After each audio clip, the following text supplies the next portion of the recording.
Hey guys, Hook'em Horn 7 here. It's a middle of the week show here. Sorry, it's been a long time since we've had one. I finally have a little bit of a break between baseball seasons, so trying to get something out for you. Sorry we didn't get as much postseason stuff out for you. Again, life was just kind of busy, but we have something really nice planned for you today. I'm joined as usual with Husker Fan 26. How you doing today? I'm doing good. Hope everybody else is doing good too. Yeah, we got some cold weather here, and it's just driving me crazy. It's finally we get some warm weather, and then it gets cold again. Oh yeah, I heard there was some sort of front that was going to sit on the Midwest and go all the way down to like Texas in this week or something. Yeah, So yeah, we're getting snow here in a little bit, so super fun. For you guys today, we have a guest on, and it is, I think it's Chetty 1963. Is that the numbers? Chetty 1963? Yeah, that's it. All right, I can never remember the numbers, but we got Chetty. He's the head coach currently at Florida A&M in the MEAC in Wilkinson. How are you, Chetty?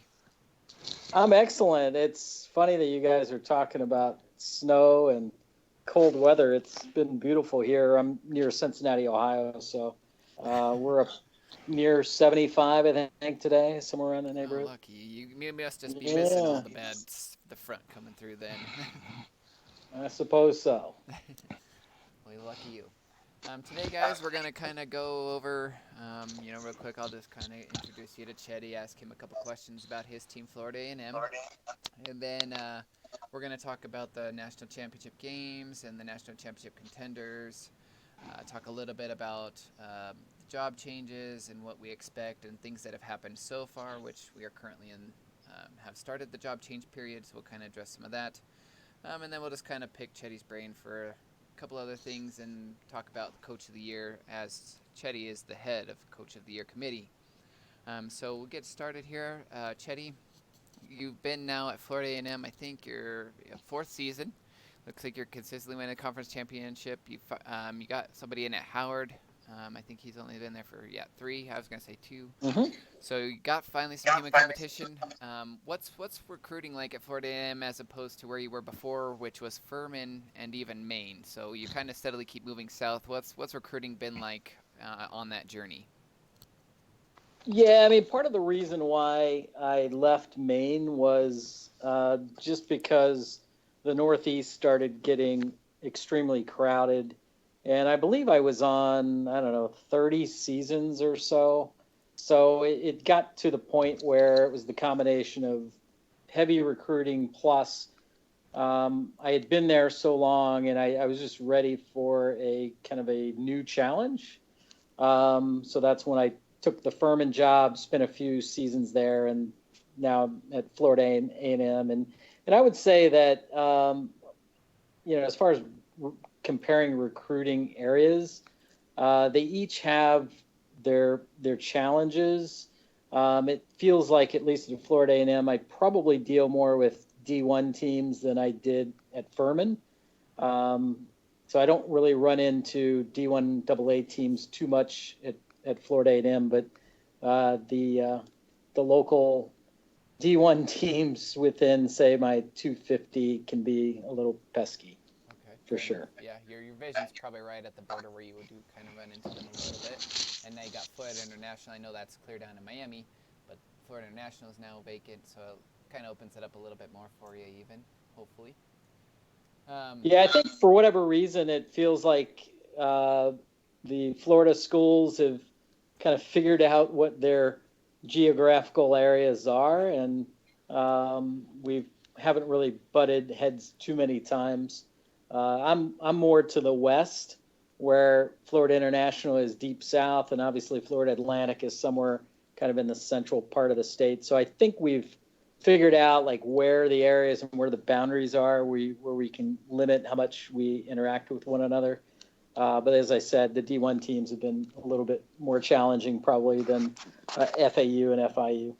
yeah, that's interesting. That makes sense. For Maine, it does. Like, I'm kind of surprised that Fermi didn't run into more, but I think that Tennessee, Kentucky area for a while was kind of vacated too, and then just recently kind of started filling up again too. Looking at your Florida A&M roster, second round of playoffs, lost to the national champion, J.D. Driscoll in Georgetown. consistently being making second round of playoffs. What do you think it's going to take to get Florida A&M quarterfinals deeper and maybe even a national championship run in the near future? Well, I think that really paying the price for, I would say, poor scheduling over the last couple of seasons. Anytime I've started a new project, I tend to be very conservative with the number of human competitors that I play. And last season, I paid a pretty severe price with, I probably could have scheduled a lot harder than I did. And that's what kind of, I felt, got me into more of a 4 or 5 seed, which to me is kind of the death penalty, because you know what's going to come up in second round. You're going to be playing a 1 seed, and that's certainly what happened where I had Georgetown in round 2. That's I'd preferably like to play some of those higher seeds in kind of quarters if I can. So I'm taking a look at scheduling in the future and trying to be a little more aggressive, kind of with the humans in D1AA over the next couple of seasons. But, as far as the team, I'm still trying to figure out how to get the talent that I need to mold my system. When I've started this project, I'm just trying to get the feel of the recruiting area and the talent that's around me. So in some cases, I probably settled for the talent that I could get versus being a little more aggressive. And now, if I really want to take kind of that next jump up, I need to certainly get a little bit more talent on the offensive side of the ball, particularly at kind of quarterback, running back, wide receiver. Yeah, some of the skill positions. A couple of things you touched on there.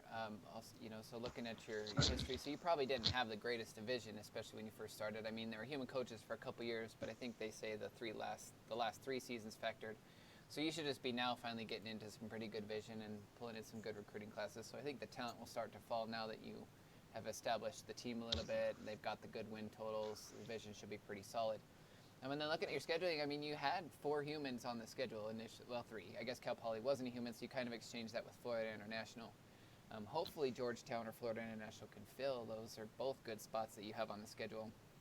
Both some pretty good recruiting areas and good teams. So you might be able to get that 4th human, which would really help you, since the MEAC, for whatever reason, seems to not be filling, which I've always found kind of weird because it's one of the most spread out conferences in D1AA, so you don't got to worry about battling conference mates too much. I'm surprised it never fills. Do you see, last question for you here before we really dive into some of the other stuff and touch on Wilkinson season 152, do you see yourself being at Florida A&M long term, or do you think it's just kind of another stepping stone? Where do you see yourself maybe in 5 years from now? Yeah, I've made a commitment that at least for 2019 that I was going to stay at Florida A&M for the entire year. I tend to try. I've kind of started this new plan of calendar year and kind of heading into the year and thinking about kind of where I want to be and what my goals are for the season. So that's what my commitment is, at least for the balance of the year. I'd say 2020. I'm not really sure. I'm always interested in D1. I've always got kind of my eyes looking northward at certain times. But the thing that keeps me where I'm at is that elusive national title. And it would be really hard for me to move up without getting that title.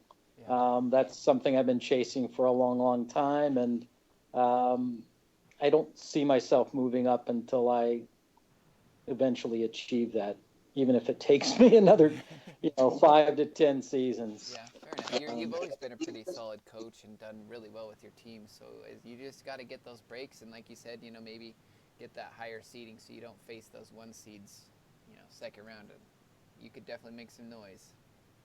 Yeah, I mean, I've been successful as far as title wise in other worlds, but this is a whole different ball game with the level of competition that's in Wilkinson. So, but yeah, you just got to keep trying and keep moving forward. And yeah, so I feel like I'm where I need to be to get to that ultimate goal, but still have a few more steps to get there.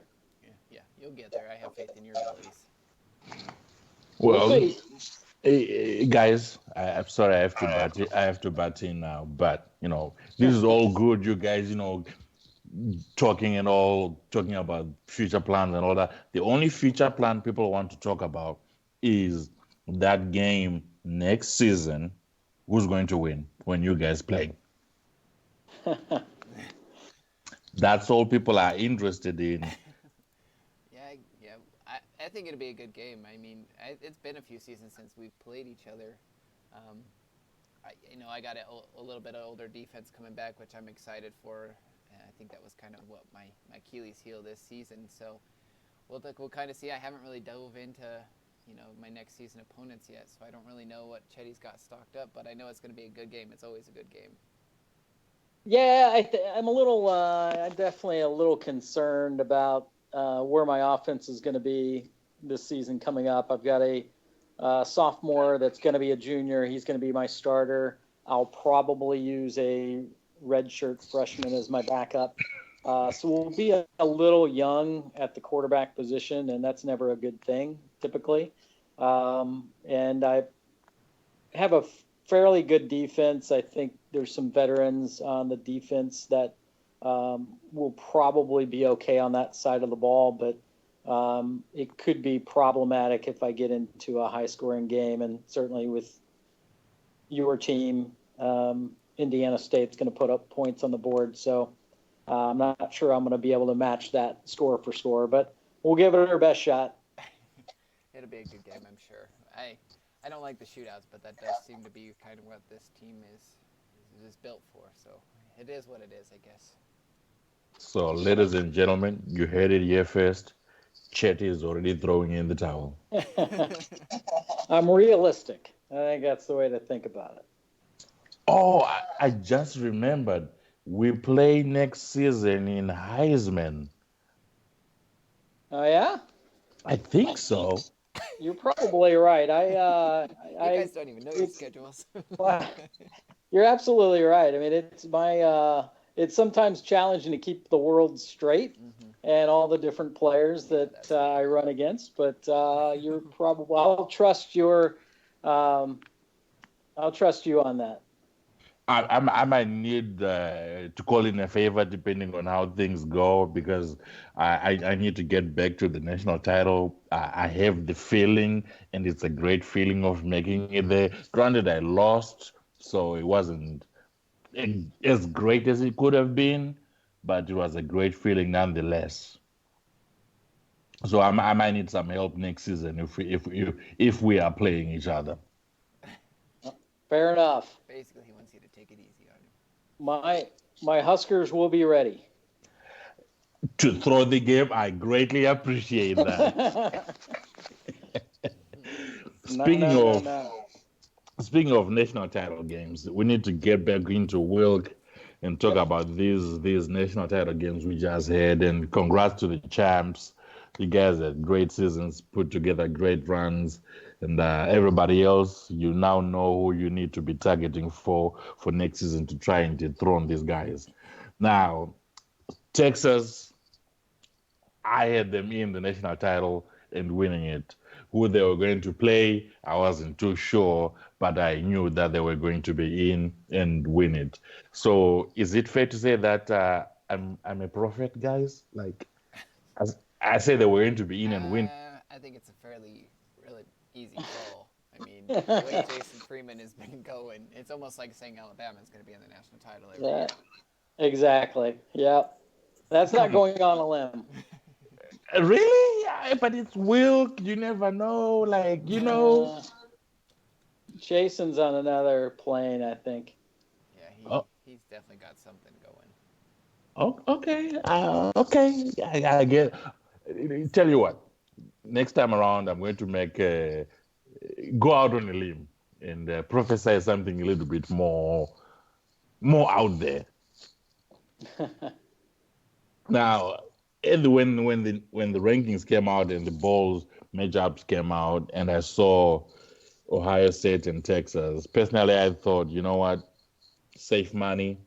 Jason in Texas, they were going to take care of business.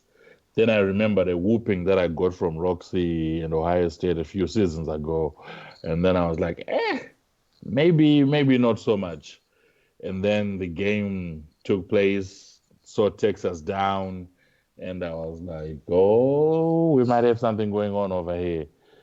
And then I'm not sure whether Jason made adjustments or he just let it roll and trusted in his game plan. But I was pretty impressed with the second half and the overtime that they took that they played. Anything stand out for you guys with regards to this particular game? Well, I'll go first. I mean, from the way I kind of looked at the game and how it transpired and took a look at both teams, I came away with just a lot of respect for what Roxy did.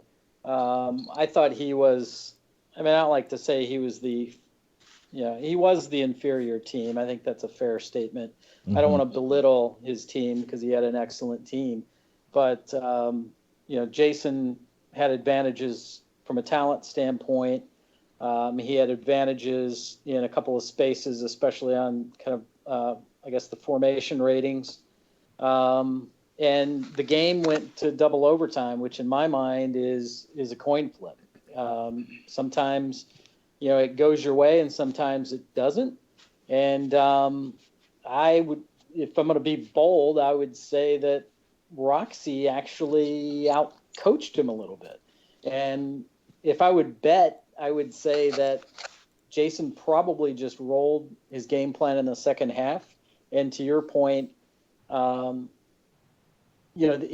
talent probably just took over and, he won the game, which he had a fantastic squad. He's a great coach. But I think Roxy did a really, really nice job and came within a whisker of winning the title. Yeah, I kind of agree with that. I think that you look at what both teams did all season, pretty much just rolling through their schedules. Like neither one really had any competition all season, which is pretty crazy. And then for them to have gone like they did, I mean, statistically, it does look like Texas should have rolled. They outgained them by almost over 200 yards. They had 11 more minutes of time of possession, but you got to get those breaks when they matter, and Ohio State did that, and they hung around. And when I saw the halftime score, I was actually pretty shocked. Not that I necessarily didn't think Roxy could do it, but I did just think Jason Freeman and Texas were such a heavy favorite. I kind of expected it to honestly be like a 10-point lead for Texas at half, so I was very surprised at halftime, and then the game didn't disappoint the rest of the way. No, it definitely did not. Though I remember early on when we started doing Age and Age, I always used to be on Roxy's case saying, he's at Ohio State. I was expecting more. He needs to be in more big games, conference titles, national titles. And he has steadily been improving the roster, getting great recruits. Every now and again I bump into him on the recruiting trail. And needless to say, he always walks away with the recruits, which kind of hurts a little bit, but it is what it is. It's my fault. I need to do a better job in that front. But he has been building up this team, this program into something that we have now seen the fruits of it.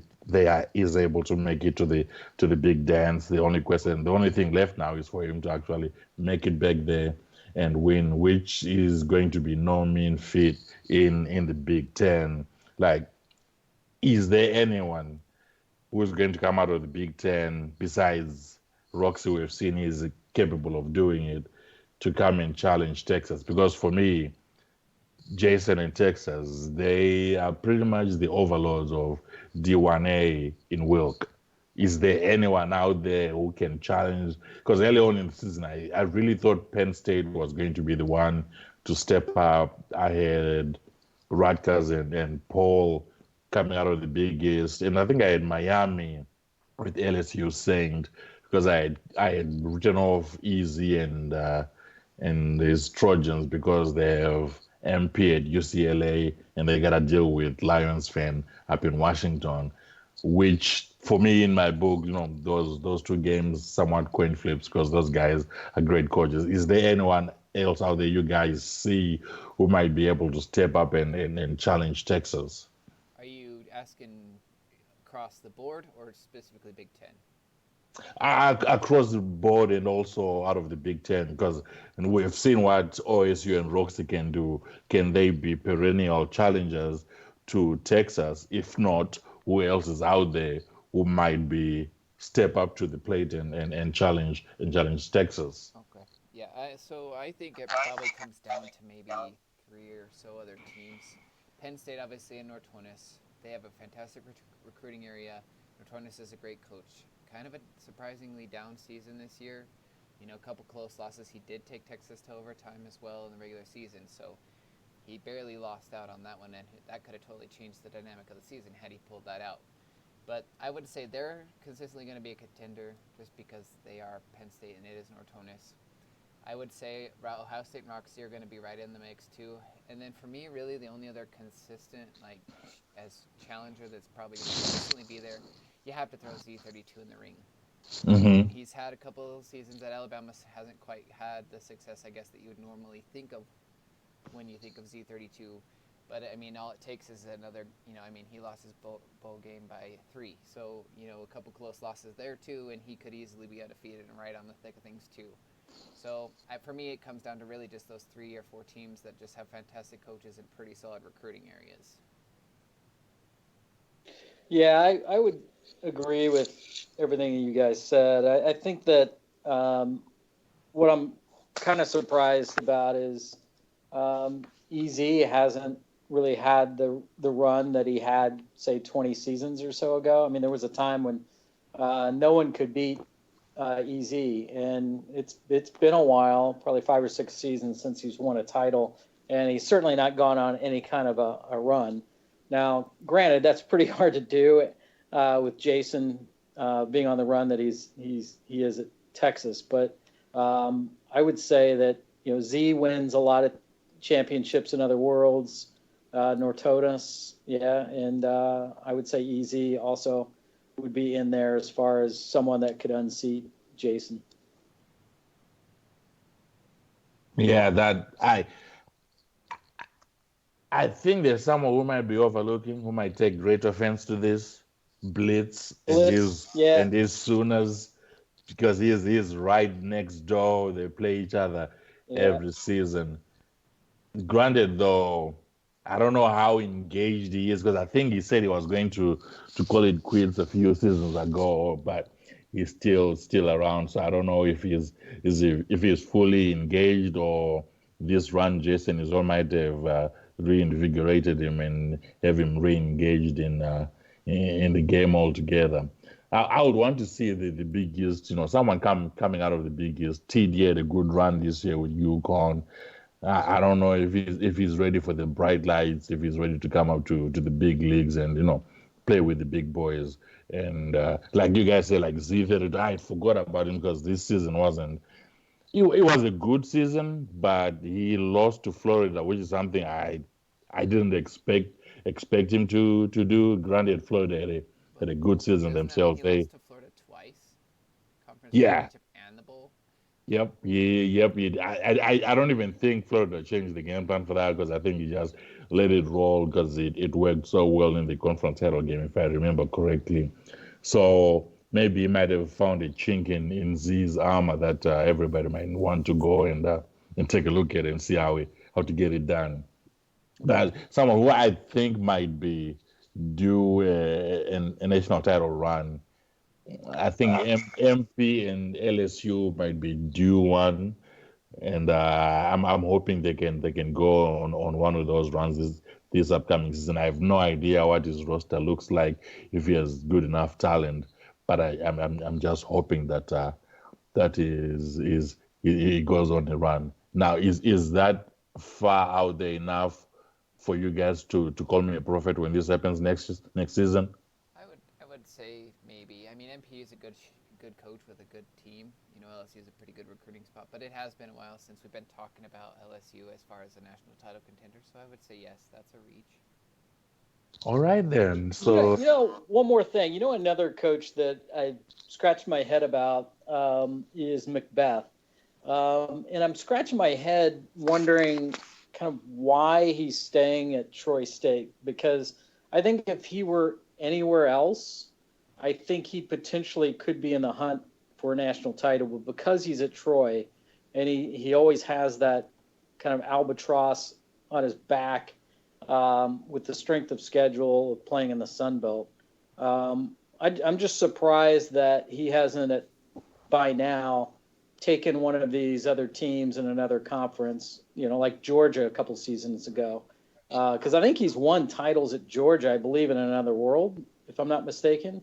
So I'm actually surprised he hasn't taken kind of a non-elite somewhere, but in a BCS conference, because he's an unbelievable coach. But I guess maybe he's just thinking, hey, I'm going to try to shock the world where I'm at and keep on plugging away. Yeah, maybe. I mean, this is as close as he's been, but you know, if you're gonna do it and make a move, which he's kind of talked about doing recently, he doesn't know, he's not sure if he can get over that hump. Minnesota would have been a great one to take. Minnesota's a fantastic recruiting area. The Big Ten is, it's at least you're on the side without the three elites, so at least you can make it to the conference title. I am kind of surprised he didn't jump on that. Or now, right now, the Big East has the entire, you know, West Division or whatever it is open right now. So who knows? Maybe if he hears this in time, maybe he might make a move. yeah, you can jump on South Florida. I think the human coach recently, so the talent where he's going to be starting off at will be good enough to still make enough noise in the Big East and hopefully make a proper run. But I don't just think about how awesome it would be if he were to win a national title with Troy. I know, but I don't think he's going to get any closer. His SOS is 19. I don't know if he's going to get Yeah. any higher than that in the Sun Belt. And it's going to be hard for him to schedule the kind of teams that he needs to schedule to get there, because I'm sure that a lot of teams will just avoid playing him. So he's always going to struggle to get the right schedule together, and then he's going to be dependent upon probably, in all honesty, a strong Army, a strong Navy team, and maybe another team in that conference, at least to build up the strength of schedule to where at least he has a fighter's chance. And as I said, he's dependent upon kind of so much that's really out of his control. So that's why I'm kind of surprised he doesn't just go, hey, let me just go somewhere where, I have a better shot to get there, because he can take a non-elite and win a title. I've seen him do it many times. But, like I said, maybe he's just looking at this as the ultimate challenge and is just going to see what he can do there. He's tearing it up. He's absolutely destroying it, Troy State. So maybe he's got enough built that maybe he's waiting for, a specific quarterback to graduate or something. So I don't know. We'll have to see. And he might chime in when he hears this and throw some feedback in. But now that you say that, he did kind of mention leaving, and he is still there. So maybe he's just waiting for the perfect job. Maybe he's got his eye on something specific. Maybe he's waiting on an elite. Yeah, waiting for blitz. Maybe. Now we've covered who might come up and challenge Texas, who has a chance of doing what. Now on the other side, sort of, D1AA.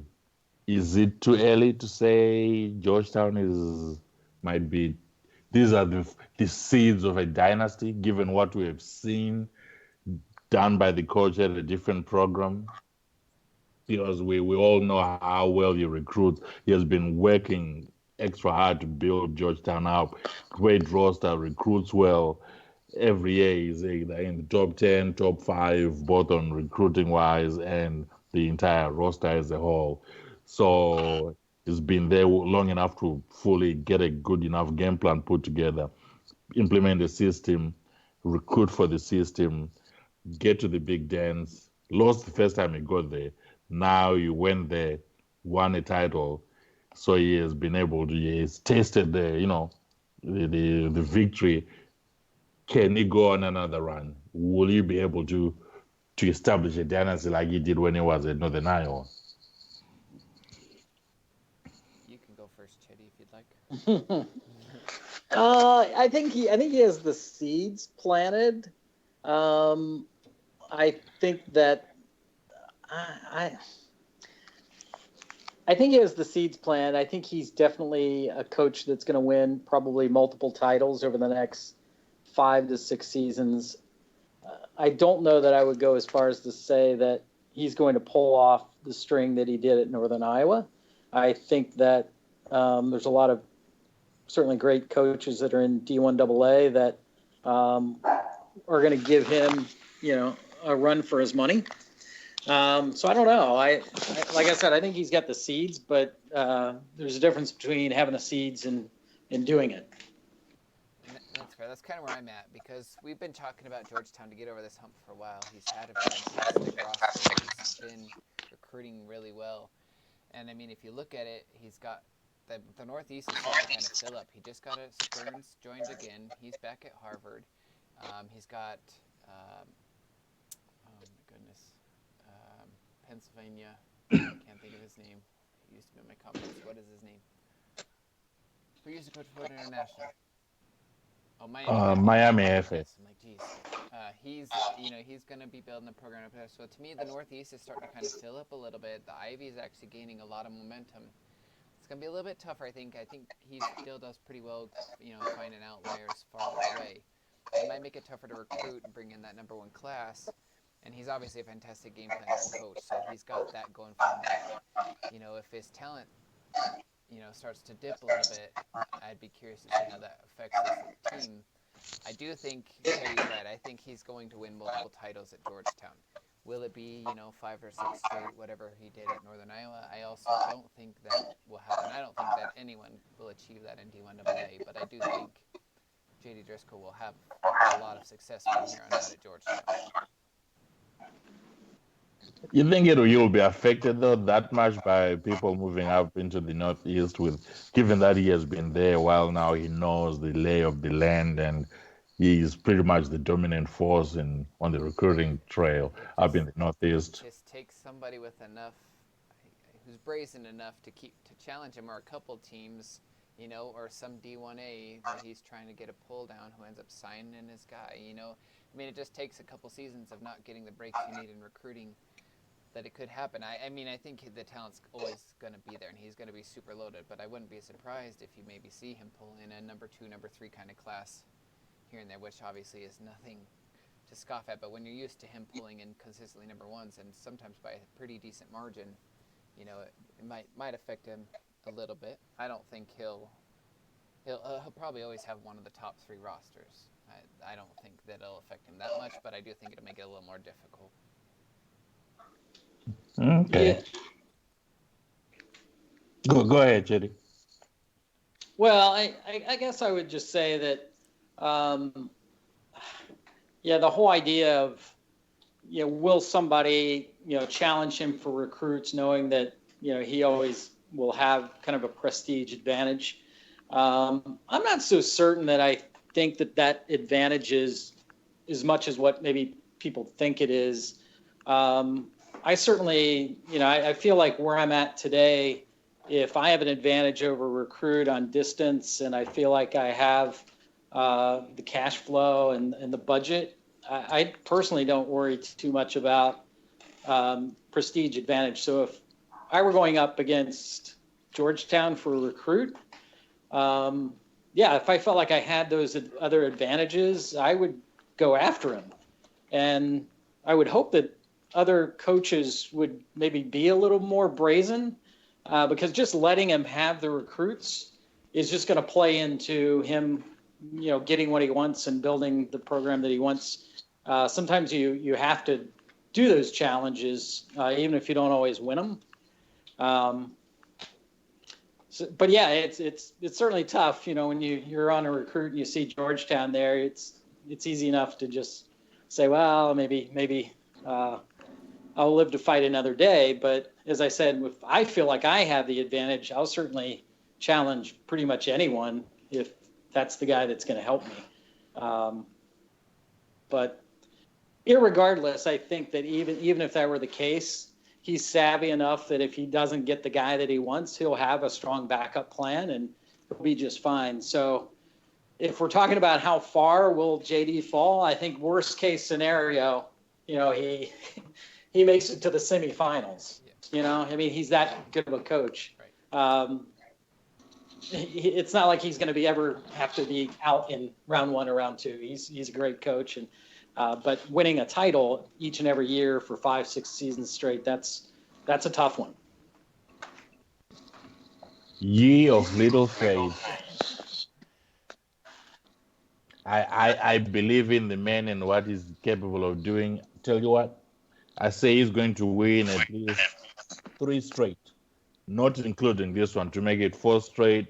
Then Chetty or Hookham, you're going to dislodge him. Well, I like that idea of I hope Chetty one of us does dislodging it him. before that four stretch. Nah, as the prophet on here tonight, I'm saying he goes 4 straight. Then I let me look in the ball again. Chetty wins it first. Then Hookham, you dethrone Chetty after that. I think that will make everyone happy. I'm all right with that. Hey, as long as I get another one, I'm just shooting for one more at Indiana State, and then we'll kind of see. Now that he has been able to win the national title with 2 programs, is he, if he wasn't already, on the Mount Rushmore of GD coaches? I would say so. I mean, because he not only does it on the field, he's not a cherry picker. He went and built Georgetown basically from the ground up. I think the fact that he is consistent in recruiting, consistent in game planning, um, consistent with his good playoff runs, I would say I mean it's not like he's cherry picking like I said, or he has a good season here and there. Like he's very consistent and he always is very successful. I would say he's a Hall of Famer, no doubt. Yeah, I think I would be shocked if he were not elected on the next cycle, which should happen. I think that's the next month or two. Yeah, I think if he would have stayed at Northern Iowa, he'd already probably be in the Hall of Fame. He did this detour, and I think everyone was just probably waiting to see, okay, you did it once, can you really do it again? And the answer is absolutely yes. And now he has that team in probably the same position that he had with Northern Iowa, just as strong. But I just, like I said, I just don't think he can go on the run that he had at Northern Iowa. But that doesn't mean that he's not a Hall of Famer. For me, first ballot Hall of Famer. As soon as he shows up on there, he's got my vote. And if he needs someone to campaign for him, I'm right here. My services are available. The last guy whose campaign I ran for, we managed to get him elected, and there was no funny business. There was no whiff of any funny business. We did it all on Twitter because everything on the internet is true. Yeah, I mean, I think that JD probably had, JD probably would have been in the Hall of Fame except for the last 2 cycles. Jason was elected, and then before that, CJ was elected because of all he did for Wilkinson. So I think he was probably on both of those ballots, but because of the other names that were on the ballots, that's why his name didn't get stamped. But I think this time, I think it'll be a different story.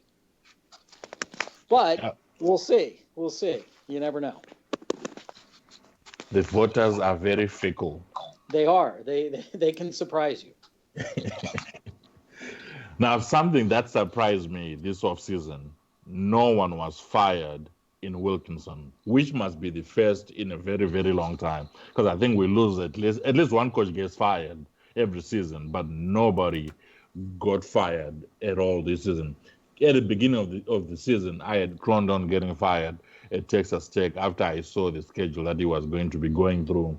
But he managed to pull it out of the bag and get the job done and serve his job. Were you guys surprised, or were you kind of expecting nobody to get fired?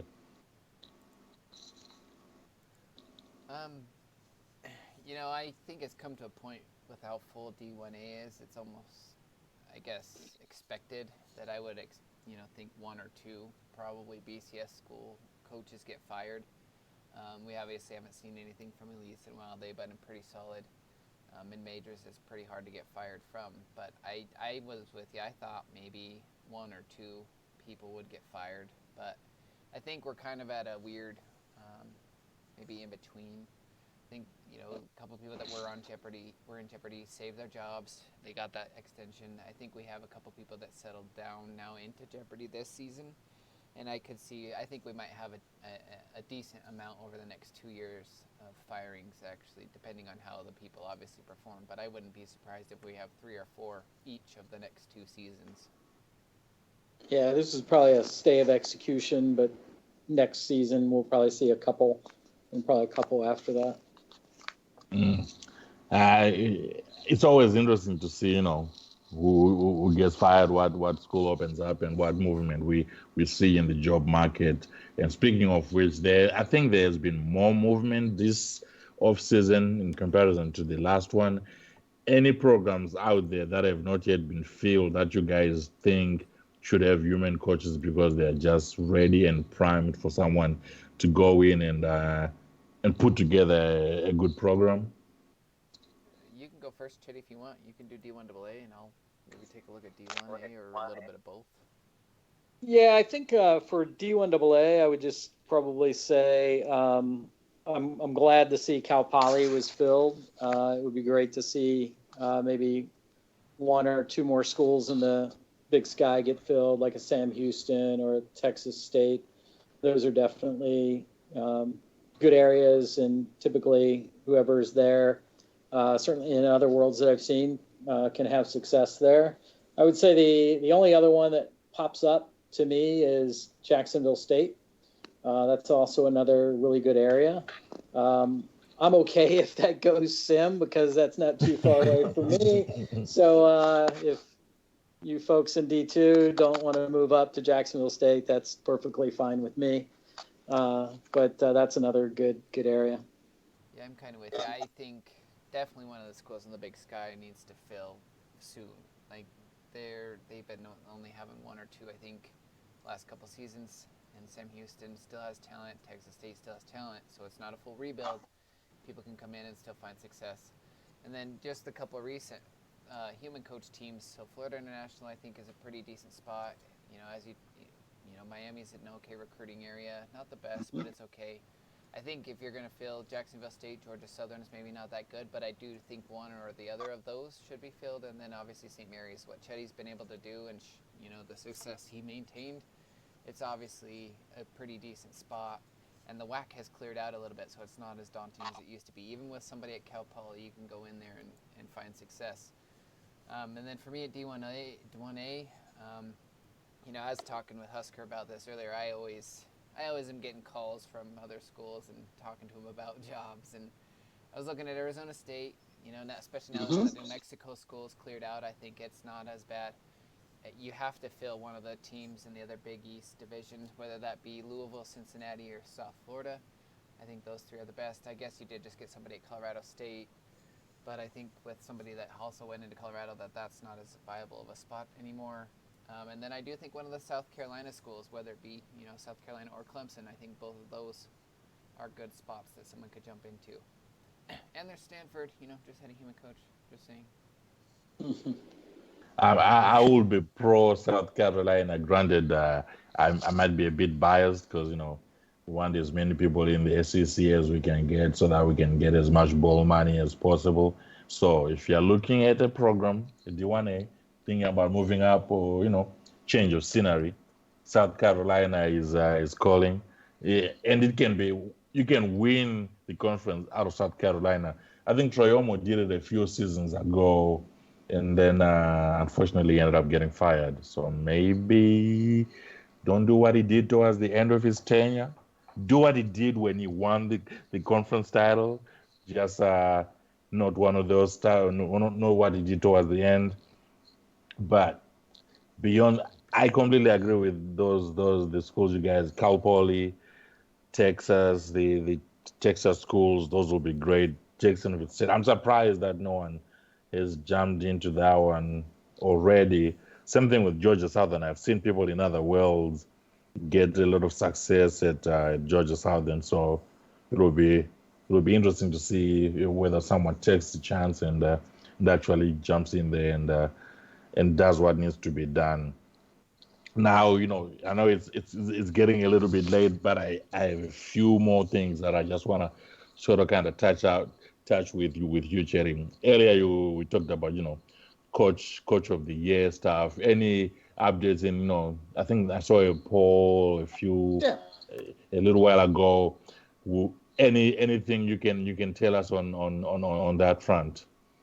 Yeah. So there was a couple of I think just different people that might have. I think it might have been Kay Wheeler. I don't remember. I think it was him, but I think he had posted something on the Wilkinson forum that hey, it'd be great if you showed D3 guys some love, and maybe there should be a D3 Coach of the Year, that kind of thing. And so I posted some polls on Twitter, and it was kind of interesting because it was pretty clear on a number of fronts. So the first question I asked was, hey, should we do D3? And it was pretty much overwhelming no. And that's enough for me because the committee, we don't have D3 representation. It does require now, adding a fourth level for us to evaluate and take a look at. And that puts a burden on the other coaches on the committee. But if it would have been the other way around and it was voted that, hey, yeah, we want to see D3, then I would have polled my fellow committee members to say, hey, the folks want it. Do we want to do it? But because it was overwhelming that it was a no, then there's no reason for us to pick that up.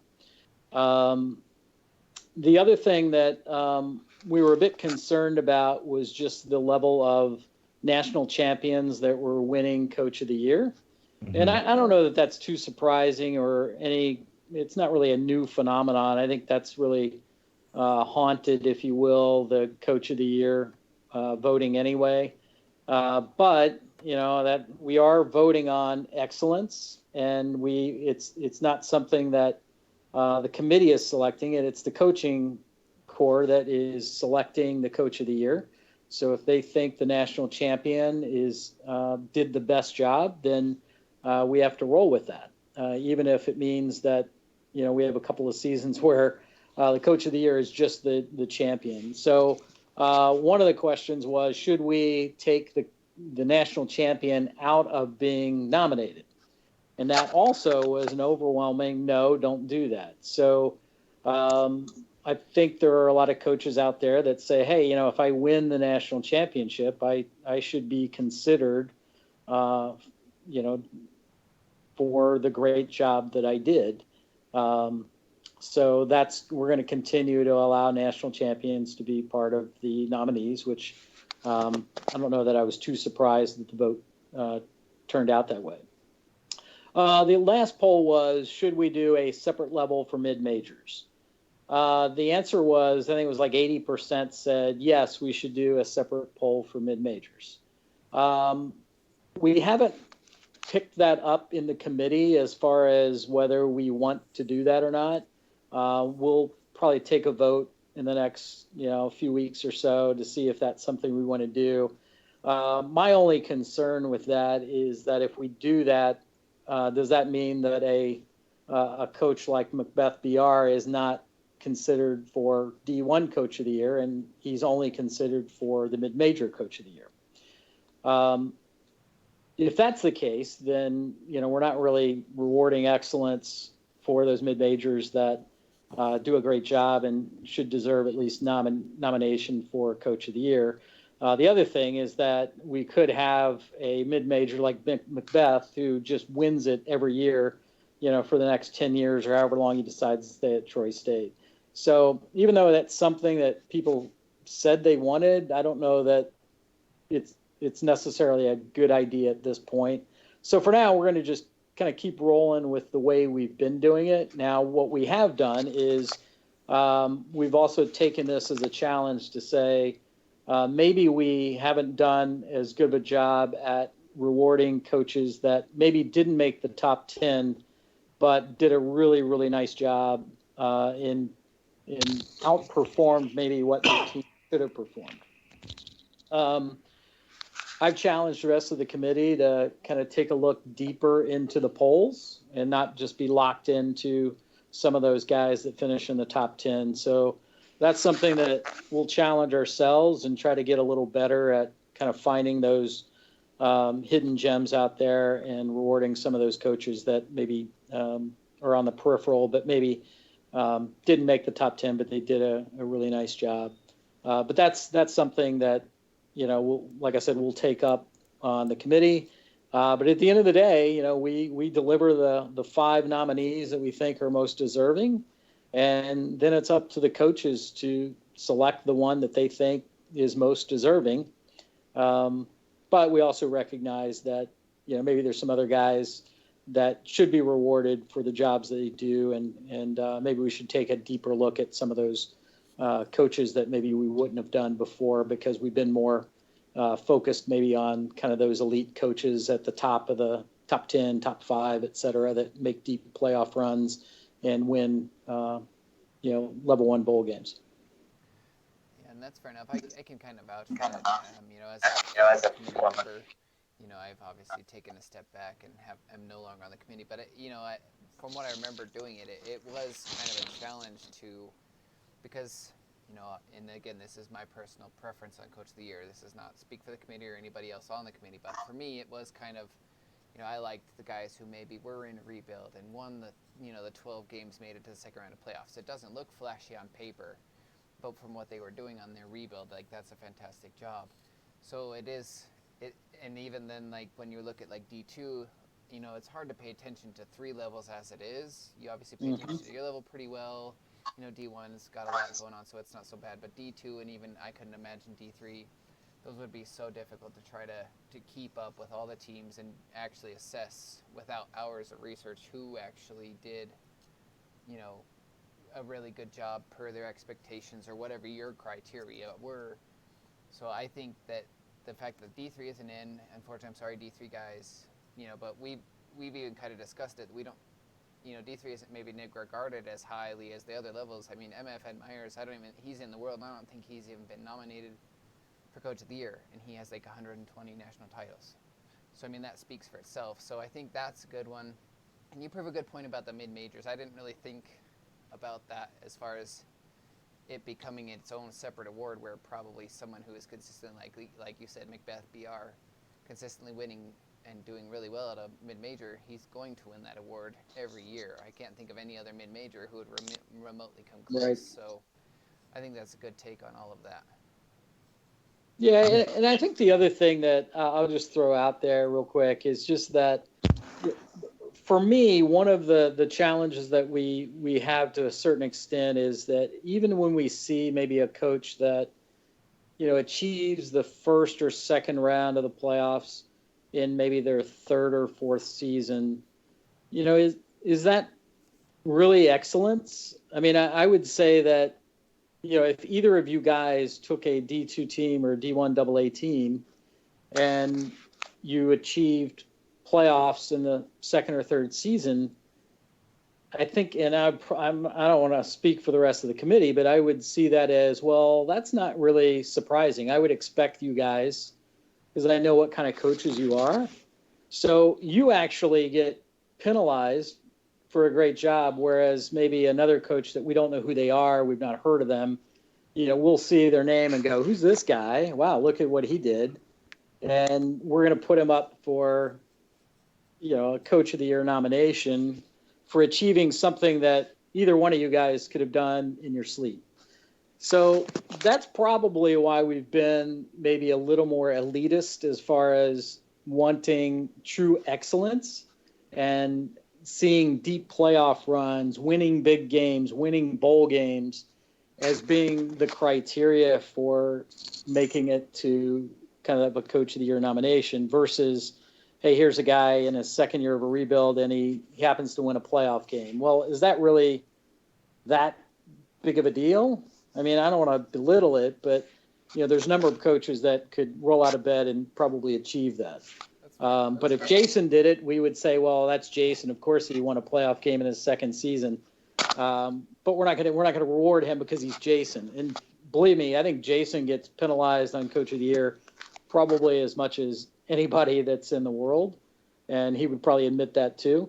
But it's just because we set a very high standard for Jason. Unless he wins a title, it's really hard for him probably to get noticed. And I don't know whether that's fair or not. It's probably not, but that's just kind of the reality of kind of this Coach of the Year Yeah, program that that's we fair have. enough, and that's a good assessment, a good way to look at it. I guess I have a two-part question for you, real quick, kind of tying into that is, so one, you like where the committee's at. Are you guys currently looking for members? Do you need members? And then the other bigger part of that question, if you're looking for excellent when it comes to Coach of the Year award, do you think the Hall of Fame is getting to a point where no one is deserving to be nominated? The first question on guys that want to be part of the committee, I would say that we're not. I would say we would probably take someone, especially if they have maybe D2 experience, because we're probably a little light on the D2 side. So if there's a D2 coach out there that would like to participate, we'd probably take you in a heartbeat. We're right now pretty full, but that can change on a moment's notice. We've had many guys that have just said, "Hey, I've done this for a while. I just want to drop out for a while," which is totally fine. So we always have some times where maybe a couple of guys drop out, and we're maybe in the mood to add a couple members. But we're fairly full right now. But I said, if we had some D2 guys, it wouldn't hurt to have a little bit more representation on that side. And what was the second question? Do you think the Hall of Fame is getting to a point where no one is deserving to be nominated? No, you mean that their record is not worthy of being If you're nominated? striving for excellence in what you think of when it comes to Hall of Fame, are we still, I'm sure there's still a few guys out there who definitely deserve it, but after, say, a few more cycles, do you think we're getting to a point with the Hall of Fame where maybe the coaches, as far as the standards for what should be Hall of Fame compared to everybody else, aren't maybe deserving to be in the Hall of Fame? Do you think there will ever be a point where no one is deserving to be nominated into the Hall of Fame, or do you think we will continue to nominate people in? I would say that I wouldn't say that there would never be a day where maybe that scenario wouldn't play out. I would say at this juncture where we're at now, there's a number of coaches out there that you could argue have Hall of Fame resumes. We talked about J.D. Driscoll. Another guy that I think he's been nominated before, is Nitros. So I believe that if Nitros would have stayed at Texas Southern, he would have had, I don't know how many more national titles to his resume, and he would be in the Hall of Fame. Now, that's not, Hall of Fame obviously isn't what motivates Nitros to take the jobs that he does. He does it because he has interest in whatever those jobs are that he's gone from. But had he stayed, I think he would be in the Hall of Fame. But he's another resume that you kind of have to look at to say, should that guy be in the Hall of Fame? He won 3 titles in a row at Texas Southern. He won another one when he came back to Texas Southern. I think if he would have stayed, he'd have more. But he penalized himself a little bit because he kind of jumped up to D1. And then I think there's going to be coaches that we don't even know about right now that are going to go on some runs, that are going to win some titles. And we're going to be talking about them in a year or two to say, hey, these guys should be in the Hall of Fame. So I don't know that we're there yet, but yeah, that's why we're only nominating. We're only putting one guy in every 3 months, so that we're not putting in, 3 guys and then find out that we're, pretty much everybody makes the Hall of Fame if they just stick around the world long enough. We don't want that. And I don't think we're anywhere close to that yet, but yeah, I mean, who knows? 3 years from now, we may look at some of these resumes and kind of shrug our shoulders to say, why are we voting these guys in? Fair enough. Yeah, I just was curious. It's not like I have any problem with it. I just was seeing if you, as far as a future outlook, if you had, really, it's a good take to see that, you're right. People who are coming into the world are just now at D2. will probably go on some runs and have an impressive resume by the time they get up to the higher ranks where they have a chance of being inducted. So I had I never mean, I hadn't looked at that. I just been kind of looking at it as where for me the decision's kind of coming down to maybe just a couple people every year, and that might just be their resumes are substantially better than the rest. Yeah, it's probably going to be, a situation where we may have some almost unanimous ballots or close to being unanimous ballots where one guy is just far above the other two that he's running against. But yeah, I'm really anxious or interested to see how the next year plays out, and who are those coaches that make a name for themselves that maybe are under the radar right now. I think all three of us have aspirations to have our name on the ballot one day, but we gotta work on that resume, right? Right. Yep. I was going to say, it sounds like you are saying, if I stick around long enough, you'll run out of people to nominate, and then I will have a chance. I like it. Yeah, absolutely, absolutely. Hey, there's And our that's Hall why of we're Fame gonna for unbuilds. continue this as long as we want to continue it and kind of see where this plays out. But right now, there's still some guys out there that are putting up really fantastic resumes that, are going to be hard to even crack being nominated. And also the other thing is there's guys that, legendary coaches that have been in the world a long, long time that, never get nominated. Like Potter is somebody that has had a really good track record at Florida, and he's not even really getting nominated. Maybe one day he'll get back on the nomination, and a guy like that will be rewarded for the work that he's put into in this world. That's fair enough. All right, Husker fan, do you have anything else for Chetty, or Chetty, do you guys have anything else you wanted to add?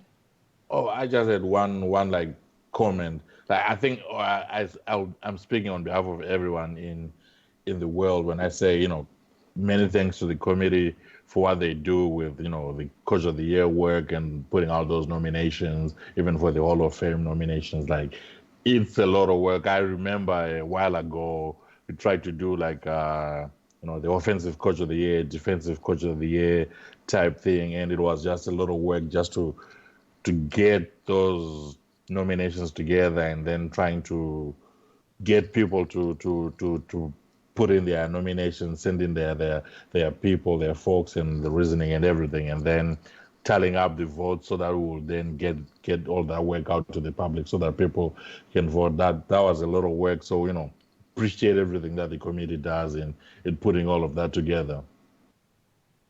Yeah, we do our best to try to make sure we get the 5 guys that are most deserving. Not to say that we don't miss one occasionally or have some head scratchers, but that's where, if that's the case, we don't mind being called out on the forums. If we made a mistake, call us out, because honestly, that's maybe what makes it, that'll be what makes us better. And it'll be something that we look at in the future if there's maybe some evaluation that we're not thinking about the right way, or we miss somebody. Like I said, that doesn't hurt our feelings to be called out. That's ultimately what's going to make us better. I think you guys do a great job.